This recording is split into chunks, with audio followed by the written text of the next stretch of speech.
안녕하세요. 사과나무학원에서 국어 가르치고 있는 김유섭입니다. 오늘은 2026 수명고 이번에 1학년 1학기 아이들 중간고사 본 거 내신 분석 한번 해보겠습니다.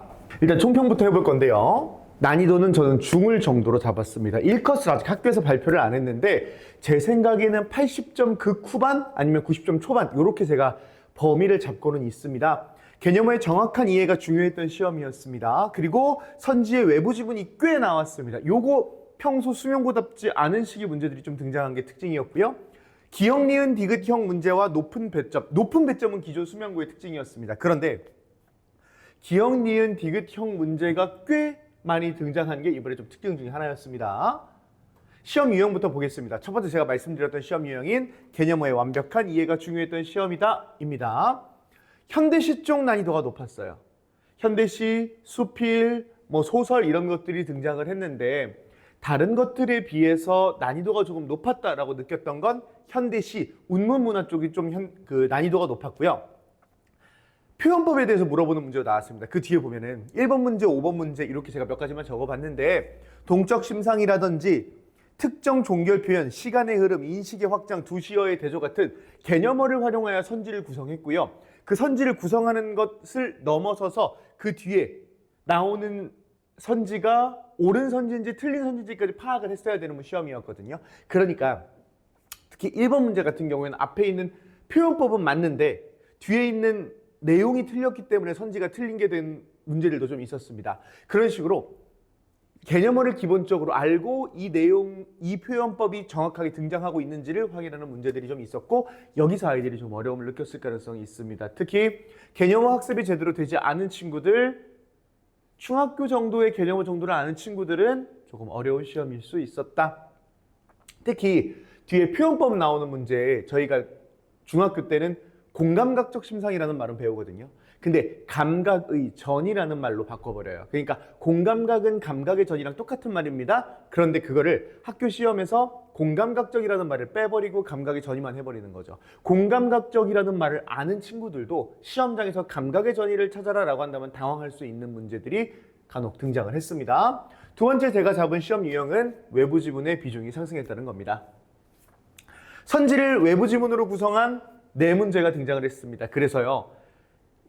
외부 지문을 쓰는 건 크게 두 가지입니다. 하나는 아이들이 학교에서 시험 범위라고 알려준 문제에 추가적으로 아이들이 모르는 외부 지문이 들어가거나 혹은 보기 박스에 넣거나 그게 아니라면 표현법이나 주제와 관련된 작품을 1, 2, 3, 4, 5 선택지에 하나씩 넣습니다. 그래서 그 선택지에서 옳은 거를 찾아라라는 식의 문제가 등장을 합니다. 그래서 선지를 외부 지문으로 구성한 식의 문제들이 이번에 수명고에서는 등장을 했고요.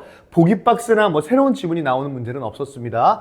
이게 말이 4개인데요. 총 4문제씩 5개의 선지니까 아이들이 확인해야 되는 시는 총 20개의 시가 되었어야 합니다. 그래서 거기에 할당된 문제가 17.6점에 해당하고 꽤 많은 범위를 차지했습니다. 그러니까 쉽게 얘기해서 외부 지문 문제 다 틀렸으면 1등급이 안 나온다.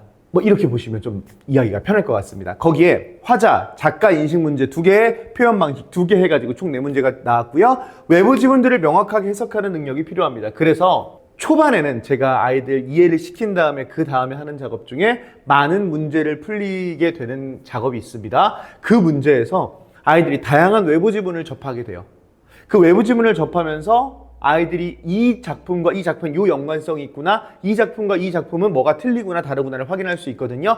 그게 이번에 수명고의 문제를 풀 때 굉장히 중요했다고 볼 수 있겠습니다. 기역, 니은, 디귿 문제가 원래 수명고에서 잘 출제되지 않았습니다. 근데 이번에 기역, 니은, 디귿 문제가 3개가 출제가 됐습니다. 근데 수명고는 2개 고르시오 문제는 잘 안 내더라고요. 대신 기역, 니은, 디귿 문제들이 좀 출제가 되는데 총 3개의 기역, 니은, 디귿 형식의 문제가 등장을 했고 예를 들어 기역, 니은, 디귿 이렇게 낸 게 아니라 기역, 니은, 디귿, 기역, 니은, 디귿 해가지고 아이들이 명확하게 알아야만 할 수 있는 사실상 5개 혹은 6개짜리 OX 퀴즈라고 보셔도 될 정도로 꼼꼼하게 공부하지 않은 친구들은 오답률이 굉장히 높을 수 있는 기역, 니은, 디귿 문제가 출제가 됐고요.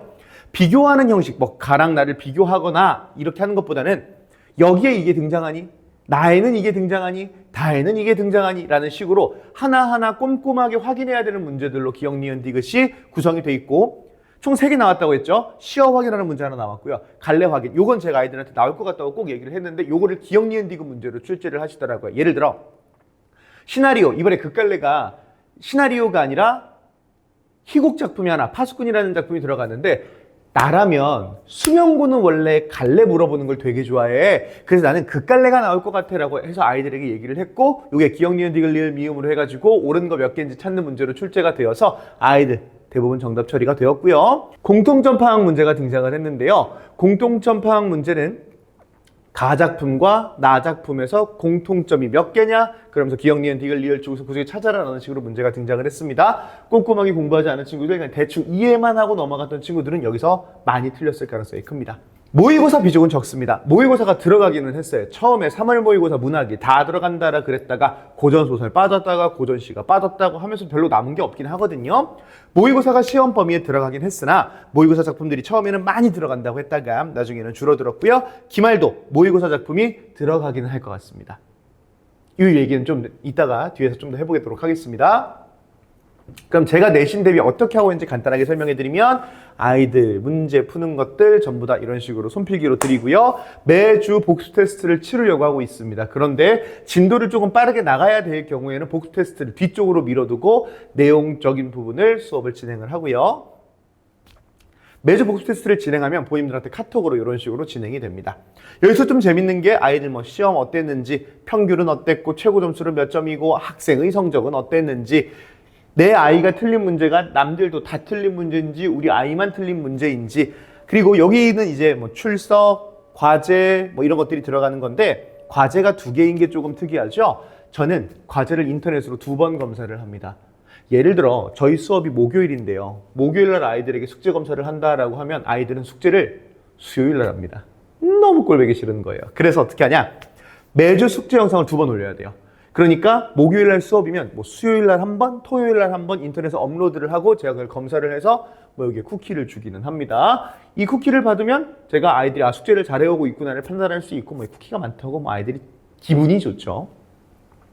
이행하지 않을 경우에는 퇴원 상담으로 하기 때문에 제가 아이들에게 유일하게 혼내는 거 숙제 안 하면 굉장히 혼이 난다는 걸 알아두면 좋을 것 같고 제가 이거는 지금 다 모자이크 처리 비슷하게 해놨는데 왜 그러냐면 요 자료들을 이제 좀 보여드리기가 인터넷에 이걸 올릴 건데 별로 보여드리고 싶지가 않아서 이제 모자이크 처리를 해놨고 직보 자료입니다. 그래서 아이들 해당하는 작품들 어떤 내용들이 중요한지 요약 정리해 놓은 것들이고요. 그리고 이건 제가 조금 보이실지 모르겠는데 제가 시나리오, 극갈래, 희곡 요거 나온다고 아까 말씀을 드렸잖아요. 그래서 그것도 다 정리해서 요것만 보고도 선지 판단할 수 있게 제가 해놓은 거 수명고 최근 기출문제 선택지나 타학교 기출문제 선택지에서 요런 것들이 좀 중요하겠구나라고 하는 것들 예를 들어 똑같은 아까 말씀드렸듯이 공감각적 심상이 나온다고 해도 감각의 전이라는 말로 바꿔 나올 수 있고 선택지에 따라서 다르게 나올 수 있잖아요. 그런 것들을 아이들 직보 자료로 제공하고 있습니다. 이거 정말 제 영혼을 만들어서 만들고 있어서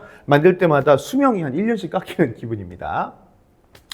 그리고 여러 가지 외부 지문을 예상하는 교재를 제공해주고 있습니다. 예를 들어 반어법, 역설법, 공감각, 추상적 개념의 구체화 이런 것들이 나왔을 때 외부 지문 아까처럼 선지로 나왔을 때 바로바로 대응하기 위해서 그 시 전체를 넣는 게 아니라 그 부분이 들어간 파트 시들을 주르륵 아이들에게 주고 있습니다. 그래서 표현법이나 주제별 외부 지문을 아이들한테 제공하고 실제 시험에서 현장에서 쓸 수 있는 자료라고 생각이 되거든요. 그래서 반어법이 나온다. 그래서 이거 봤던 거야 이런 식으로 판별을 해서 적어도 절반 이상은 제 자료에서 나온다고 보셔도 됩니다. 그리고 질문도 아이들에게 편하게 받고 있습니다. 제가 결혼은 했는데요. 자식 안 낳을 거고요. 강아지 한 마리 키우고 주말에 제가 수업이 계속 있습니다.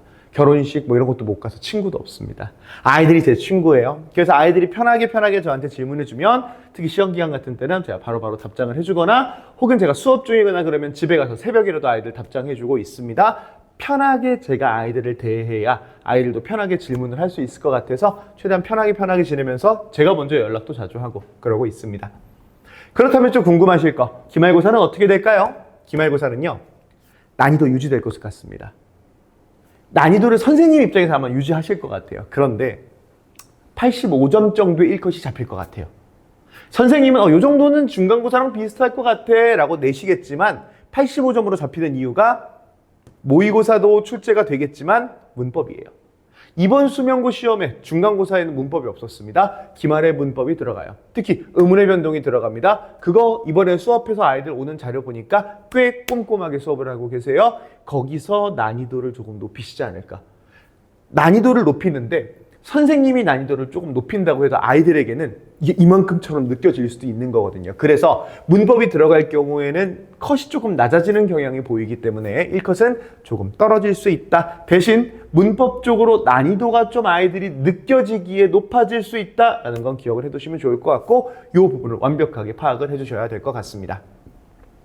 제 시간표는 수명고 1학년 수업 목요일 7시 30분부터 10시까지 2시간 30분으로 진행이 되고요. 수명고는 다른 학교에 비해서 범위가 많은 학교가 아닙니다. 얼마나 꼼꼼하게 하고 얼마나 많은 확인을 해주어야 되는지 그것이 중요한 학교이기 때문에 목요일 날 7시 30분부터 10시까지 진행을 하고 있고요.